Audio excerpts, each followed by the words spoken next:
Okay, round 2. Making a junk journal. What do you put in it? Where do you get it? Where do you start? Well, I talked about digital kits, which are fantastic. It is never ending as far as the talent out there, the creativity that people put into the digital kits that are just out of this world in every subject imaginable. You can think it, and there's a digi-kit on it. I told you how I, oops, need a little glue right there, how I start my journals, and this is probably the very, well, almost the very beginning. This is actually, what is it? Amazon packaging. These are those envelopes that you get things in from Amazon. And these are perfect covers, envelopes, whatever. So this one was an extra large one. And what I did was, pretend it's this way, folded it up like this. Let me do it like this so you don't have to see all that. Like this. Slit this open so there's a pocket there, and then a pocket here. So that's what this is right here. Just a large Amazon envelope.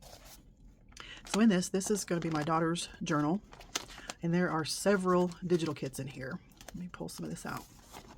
She is and then I decorated it. Let me show you that. But showing, these are just pieces that I had left over. They're digital kits. They're scraps of paper. This was stenciling.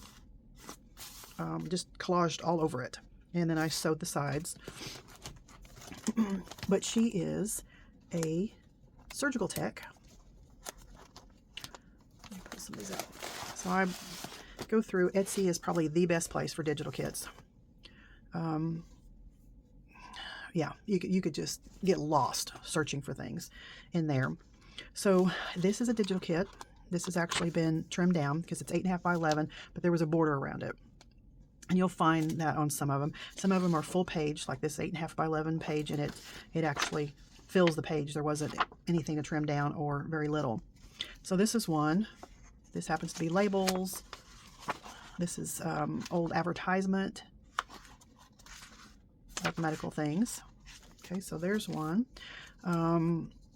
This is something that, you know, people have collaged to make, and it will say, you know, digital kit junk journaling. So you can see where it's meant to be folded. However, if you want to fold it this way or this way. So there's 2 pages. And a lot of the digital kits will offer you pages like this. Oh, this turned upside down. And where it, you know, where there's the pictures and things on there. And then they will usually have a page that's kind of plain, that may look just like this, but there's no writing on it. It'll just be like the frayed edges, maybe a few lines, but it won't have any of this on there. So you can actually use that to print on the back side if you so choose. If not, leave it blank, and then that's where stenciling comes in, stamping comes in, layering comes in. So that's totally up to you if you want to do a few pages where it's printed on the back and then leave other ones alone. Like I said, it would, you know, it would look like that, just more of a plain or just a plain color. This is another digital kit. This one's kind of plain. So you would use this one probably as a background, or on the, you know, the opposite side. Turn away if medical stuff grosses you out. These are ephemera bits. So these are actual pictures out of old medical journals, old medical books, and they've just copied them. And they go through and they find out about copyrights. That's very important. Make sure that it's copyright free, because they can get in a ton of trouble copying and selling. Now, you can copy things and use them in your personal journals. That's fine. But once you get into selling, that's a whole other ballgame. So these are pieces that I'll cut apart and use. This one is, these are just copies of old checks. Just something a little different. I love the old handwriting, but these are actual documents. This is 1879, 1884, 1882. So these are actual documents just printed. Okay. Here's some more. So you can cut all these apart. You could use this as a whole page if you wanted to, but these are meant to be cut apart and collaged, used, you know, for pockets, for all kinds of things. Let's see. This is another digital kit. So they'll have actual pictures. There's a drugstore there. Ads.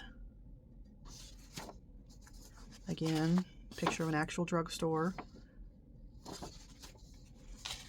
So will I use all these? No. Here's x-rays. This is actually,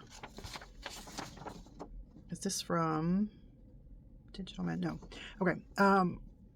These are cut like slides. So pathology files. So there's a little tab. You see the little tab outline there. So you'll cut this out and this will be folded together. This little tab will glue together. So you can cut these out, put vellum behind them, and then slip these in there. So that's what those are for. You can actually copy these on vellum, which is really cool, printable vellum, put in there. So there's all kinds of cool things. There's more. I mean, this, you can see this is full. This is a digital kit that I've been cutting up. You know, sometimes they come in and I don't feel real crafty. And so I want to do some kind of what I call mindless work, just trimming. So here's one that's trimmed up. So these are tabs. These will actually be folded.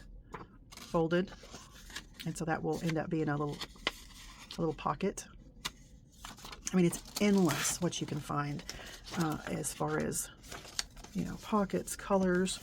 These are some rub-ons that I have stashed in here that I want to use. Love the writing. Different little swirlies. So as I go along and find things, I put them in here. So I don't have things, you know, here and there, and then I get ready to sit down, do the journal, and then I'm trying to hunt for everything. But tons of, I'll show you this one. There's pages, actual handwritten pages. You can cut this out and then fray the edges. There's all kinds of things you can do with it. If you have a scan and cut, that's really cool. That'll save you some time. Feed this through, it'll scan it, and it will cut this out exactly. And the same way with all of these pages, it will cut these out for you. It'll save some time. But anyway, so that's what I do. This is how I start. And then I start, you know, I get the pages out, start folding them, and adding different pages, different, like my tea-dyed paper, other embellishments. Okay, so this is kind of step 2. Step 1 is finding the digital prints that I want to use. Step 2 is actually printing them. And step 3 is putting it all together, you know, so it'll all be ready for you. What do I use to print on? A lot of this is just copy weight paper. It depends on what you're going to do with it, but this is, I think it comes in like 20, 24, 28, maybe 30, I know 32, and then it goes up to like 80, 100, maybe 120, 150. Anyway, different poundage paper. Can't really go by the poundage on a lot of things. It's the, is it GSM, SM, something. Anyway, it tells you a little bit more. But for the most part, I use 24, 28 pound copy paper. I use Hammer Mill. It's a smooth paper. It takes the print very well. Of course, you can see there's a lot of ink on here. If there's images, maybe I'll find something. If there's images that are really detailed, that's full, maybe something like this. Even on the cut aparts, if I wanted to cut these and kind of use them as standalones, I may use 80 pound paper. So there'll be a little heft to them. So they will take a little more wear and tear if it's something you want to pull in and out of a pocket or something like that. Sorry, I thought the cat or something was in here. And you want it to be a little thicker than 80 pound paper. If you have something that's really detailed, that's absolutely beautiful. I don't have a sample. Do I have a sample down here? Let me see here real quick. Just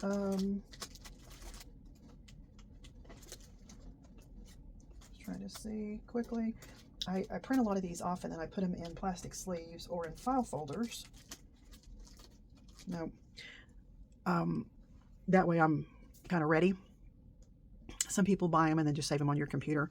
And if you buy them off Etsy and you log into your account, once you buy them, they're always saved on Etsy for you.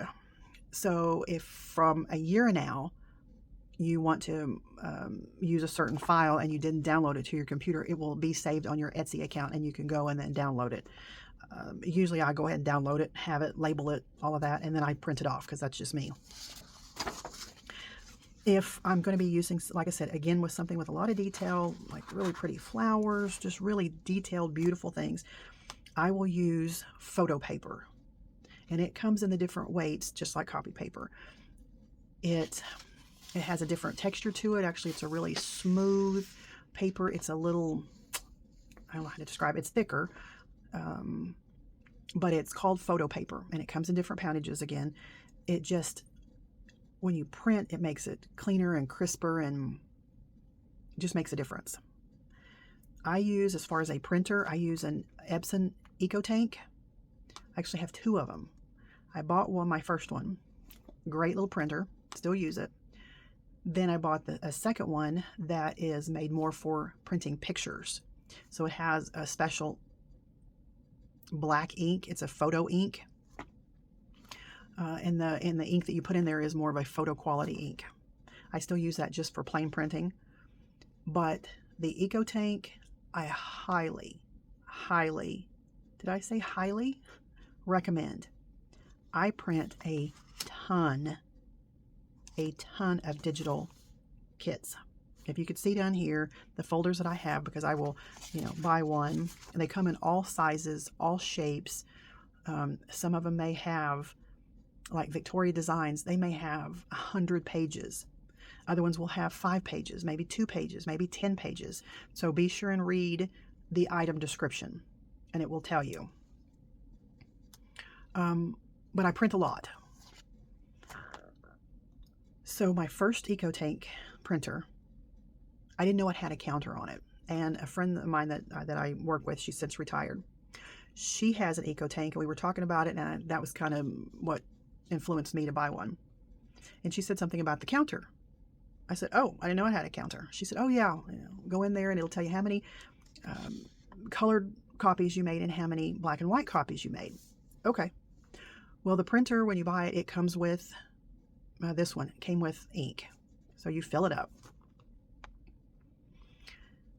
So I filled it up, and it took, I print. So I found out how to check the counter. This is no fish story. This is the truth. On one set of inks, so they come in bottles, probably about this size, maybe not that big around, but anyway, about yay size. And they have a little funny lid, you open it up and it goes glug, glug, glug, glug, glug, and it fills up the little chamber. So the first set of inks that it came with, I filled it up, I printed, I checked my counter, and it was getting where I needed to buy more ink. 4,300 color copies that I printed. And these are not, these are detailed. That's a lot of ink. There's a lot of ink on these. Some of them will have, like I said, the floral ones and things, I have a ton of ink. 4,300. And then I think it was, I can't remember, it was 300 or 500 black and white images that I'd printed on one set of inks, one fill of inks. And the refills are not that expensive at all. We're talking $40 for all the colors.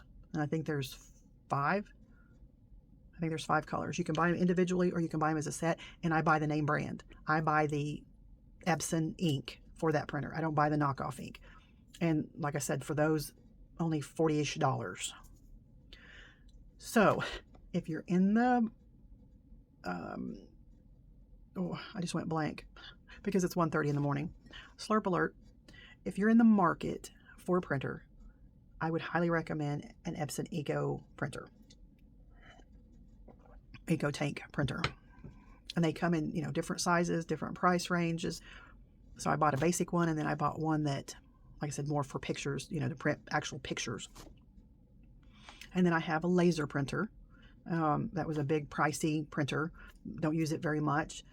And then I have another printer, but it's I don't even remember what it is because I'm so sold on the Eco. I'm staying there. So, I mean, that's a lot of paper. That's a lot of ink. All right. All right. Let me quit babbling about that. Put this to the side. All right. So ephemera, we're just diving in. Ephemera is endless. I mean, endless. Where do you get it? Again, Etsy, flea markets, family, thrift stores, libraries, wherever you can find paper. I mean, okay, let's just dive in. This is a little set that came with Linda Israel's journal kit. So there's fibers, there's little doilies, there's actually packaging. What was it? Oh, when we went on our girls trip, we stopped at Buc-ee's and I bought a sweatshirt. So the label on there is a beautiful little label. It's a circle. It has, you know, Buc-ee's little face on there and it says Buc-ee.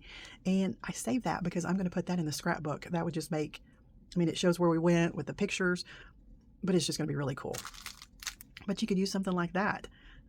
If it has writing on the back, you can cover it with some kind of paper and use that for a journaling card. Anyway, so that came in a set. Again, Amazon packaging, recyclable, just like a box. Why recycle this? We love this sound. We love this sound. So this is actually perfect size. If you do an 8.5 by 11 paper and you fold it in half, this is the perfect cover for, you know, a good size signature or 2 smaller signatures. Cover it, collage it with paper, with material, whatever. So that's perfect. Or cut it up and use it. These are some little mini cards that I bought. I can't even tell you where, but a little, so you can zhuzh these up, leave them as is, ink the edges, journaling space, put them in envelopes, tuck spots. And as far as inking the edges, there's a lot of inkers and there's a lot of non-inkers. If you like that more vintagey, grungier look, I mean, I ink everything.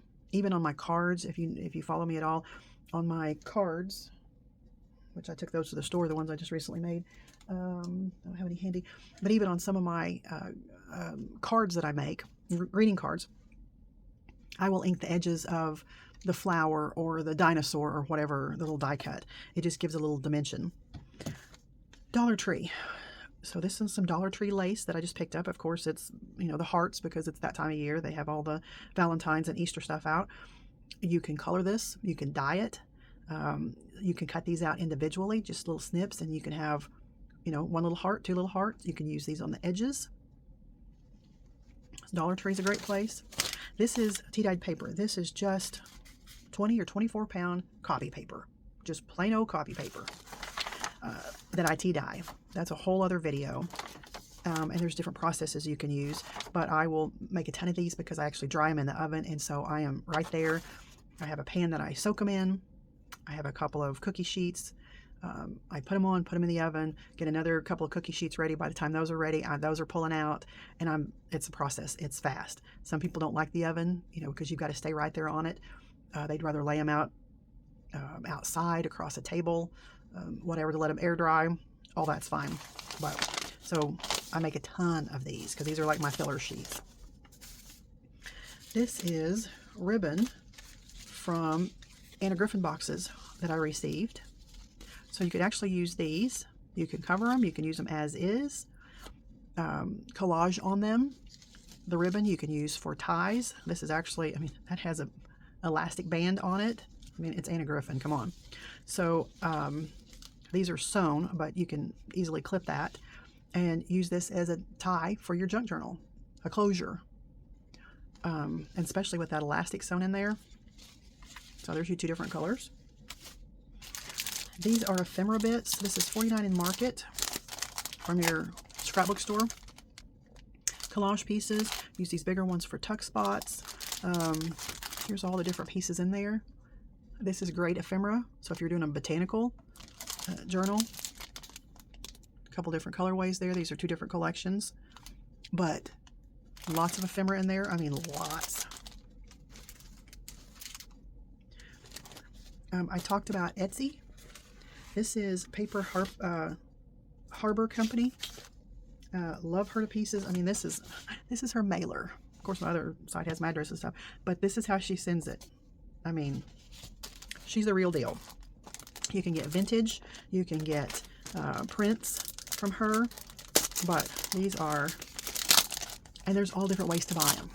You can buy individual pieces. So this was, and this is something that she actually makes. She prints these out, and then she has a device where she perforates them. So these are actual pictures out of a medical journal. And that's out of a catalog. And so that's pretty cool. So this is like an individual thing. These are actual blueprints. So this is the real deal. These are not printed. So these are big blueprints. So you can cut these down, you can scan them and use them. So this was something separate. And then these little baggies right here, I get a lot of these because of different things that I buy. I save these and I put my junk journal, my digital kits in them, or in file folders, which you can get file folders at the Dollar Tree for next to nothing. Look at that stuff to fall. All right, another one that I buy a lot off of is the Paper Outpost, Pam. And I think she's always linked on my stuff. So this is a fundle, what she calls a fundle. And these are all original. Hers are not printed. And I've hauled these before. And I'll pull a few things out of here. So if you like original pieces, Pam at the Paper Outpost. And then also my friend Christina, and I'll link her below too. I think she's always linked. She makes beautiful journals. She does Thrifty Thursday, and she goes to garage. I keep saying I'm going to go visit her one of these times, and she's going to take me shopping. She goes to garage sales, estate sales, all kinds of things, and she finds, oh my gosh, the things that she finds. That's a good one to watch. Like I said, I think it's called Thrifty Thursdays. The quilts, the tablecloths, the papers, the books, you name it. But the things that she finds for pennies is unreal. She is the thrifty girl, the shopper queen, you name it. But so these are pieces of original, and some of them will have dates on it, but these are not copies. These are letters. Let's see, this one is from May the 26th of 1904. And this is the actual letter. And Pam uses this, and I'm still, I have a hard time using originals like this, unless it's a very special journal that's made for somebody that's commissioned or whatever. These are hard, but she will take and cut these apart and use bits and pieces there. And this is why I call them treasure journals, because this is history. I mean, this is a letter to Miss Allen. And this is a treasure. This is a little bit of history. This is December 27th. There's not a year on that, but that's from a ledger. Another ledger. This is 1957 from a ledger. And she sends all kinds of stuff. There is a puzzle piece. Little piece of lace. This is from, what's the book? These are so sought after, which people will sell these for a lot of money and don't buy them for a lot of money. Edith Holden. Because of this writing, because of the pictures in the Edith Holden books, are fantastic for junk journalers. So you can find those in reprints, a lot of reprints. You can find, old ones. People have them for $80, $100. Don't do that. They'll sell pieces like this for way too much money. You can find Edith Holden books all over the place. You just got to look for them. So anyway, this just goes on and on and on. All different prices as far as ephemera bundles. So this is one, and this is a big, there's a lot in here. And then she also has fabric bundles too. But Christina has some. Like I said, I'll link all that information below. This is from the Dollar Tree. Note organizer. So these are fantastic. Cut these up, age them a little bit, stamp on them. These are, or they were, these were little sleeves that, like Mexican jumping beans. Let's get another one. These were little sleeves that had stamps in them, little wood mount stamps. And this is what the stamp is. And these were, like I said, they just covered them. So you could use them this way. You could cut them apart. They have the little seam there, which they're easily, gently. Use them like that. You can cut them. You can use this strip. There's 4 strips right there for you. Imagination. These are vintage, which I love these. Envelopes, and these are cards. These are actual pressed flowers, leaves, but that's the real deal. And then this is some kind of tissue paper, but these were cards. And I have a whole set of them. But these are just, I love these. These are phenomenal. This was packing. And something I bought. This is really heavy cardstock. But like I said, it was wrapped around something that I bought. Save that. You can cut it up. Oh, endless what you can do with that. Dollar Tree stickers. These are really cool. This is a embroidered piece. I don't know if this was like part of a sheet, pillowcases. You know, I know way back when my mom used to embroidery the pillowcases, the edge of them, which I thought was so cool. I may have to start doing that. I have an embroidery machine out in the garage, but it just added a special touch. So I don't know this, but it feels like sheet material. So you could use this piece just like this, and you could sew it, make a little tuck spot out of it, use it just as a decoration on your page. This is a Walmart sack that I got my prescription in. Love that sound. You can fold it in half. You can collage it. This could be a page. You could cut this open, use that as a tuck spot, use this as a pocket. You can fold it different ways. You can make an envelope out of it and collage it. It would open up. You could have a tuck spot in there, and then that would be the inside of your envelope.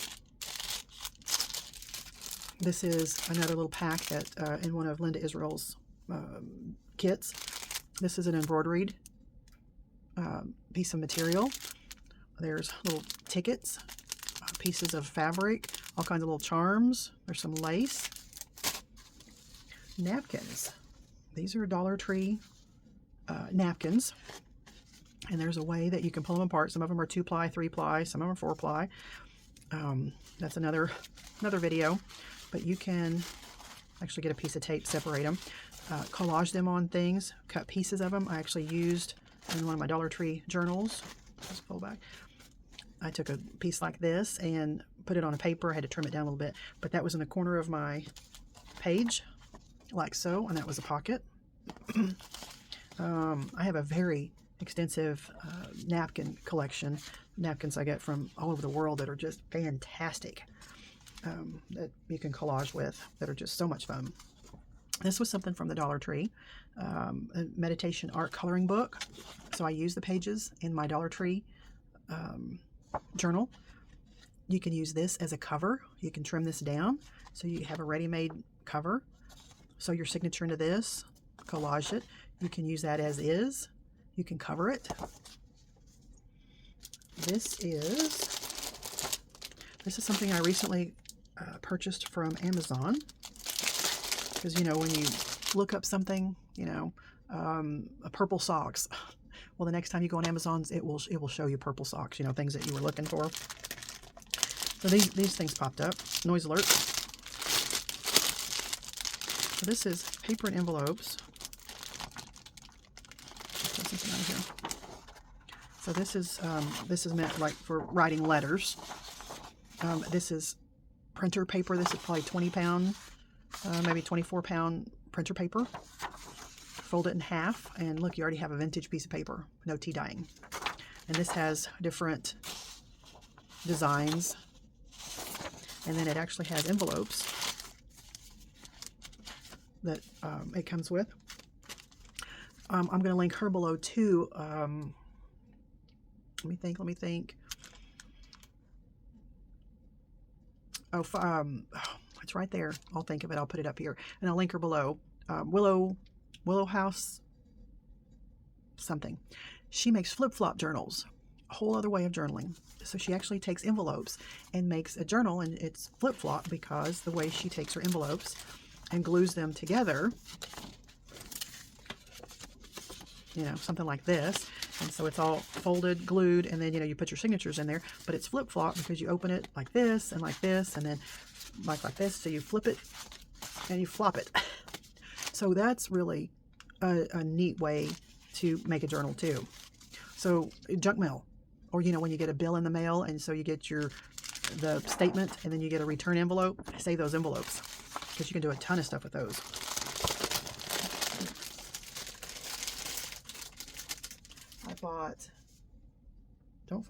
I bought a lot of stuff off Temu. You know, it's very inexpensive. Please don't fall. All kinds of little things. And that may be a good place to start, you know, not spending a lot of money. These are Dollar Tree envelopes, which they're not very thick, but when you start layering with, you know, covering them with paper, with collages, with napkins, whatever, it builds them up, and so they're not so flimsy, because you don't want a thick envelope and then add to it, because then you're going to have a chunk. Index cards from the Dollar Tree. I collage on those, and, you know, of course the other side is a blank. You ink the edges. Here is, I mean, when you travel, pick up maps. There's still maps out there, but this is an atlas that I've had forever, and I tear out different pieces and I made a journal for somebody. Oh, I can't remember. Anyway, and so the area that they were in, I actually cut this out. Oh, it was a card that I actually made for Linda Israel. And her hometown, or where she lives, I actually cut that area out, and it was on a card. Anyway, it was really cool. But, so you tear them, you cut them. So you can pick this stuff up anywhere. So it's just endless. I mean, endless. You can actually use this cardboard. When you get done with the lace, you can use this for different things in your book. You collage it, cover it, fold that down, use it as a flip, use it as a pocket. I mean, it's, like I said, it is endless. So that's the part on ephemera. Where are we at? Yep, I'm going to quit there. We may have one more video, some more information. But if you have any questions, please write below so I can get those answered. And we'll be making some journals together. I usually make cards because it's quicker. I love to make cards, but my first love is treasure journals. Love that. I have a Winnie the Pooh coming journal that I'm working on, the medical journal. I have a Broadway journal, Egyptian. I've been collecting a lot of Egyptian stuff for a journal. So I have digital kits. I have what they call tarot cards with Egyptian symbols on them, all kinds of things. So, I mean, you can go, like I said, Etsy, Macari. I sell stuff on Macari.com. It's kind of like eBay, but much smaller. And I just love that. It's very easy for the buyer and the seller, very easy for the seller, how it all works. But, go to any of those places, Etsy, type in vintage ephemera, type in ephemera, type in old letters, all kinds of things, book pages, vintage book pages, and then you can buy kits. Like I said, just keep your eye out. I have a friend in Texas that's a teacher, and on the weekends she goes to estate sales, and they're in the homes, and she said you walk in and they're have beautiful antiques and jewelry and the on and on and on, and she's like, can I go in the garage or that building out there that's falling down? Can I go into that? And she has found some gems, let me tell you. I'll link her below too. But it's endless. It is endless, and there is no rules on themes, on colors, it's just whatever makes you happy. So I hope this enlightens you a little bit. If you have any questions, please ask, please, please, please. And hopefully this will inspire you to get your little container of ephemera, of odds and ends. Go around the house, you can find things, and put them in a little pile, and get you some paper, and make your little journal. Like I said, it doesn't have to be anything fancy. Just do a few pages. Just get copy paper. You don't even have to have a digital. You don't have to have inked edges. You don't have to do anything. Just fold up some papers, collage a few things, and just kind of see. And then you're going to get the bug. I promise. Once you start, yeah, there's no stopping. So hang in there, stay warm, and stay crafty. Till next time. Bye for now.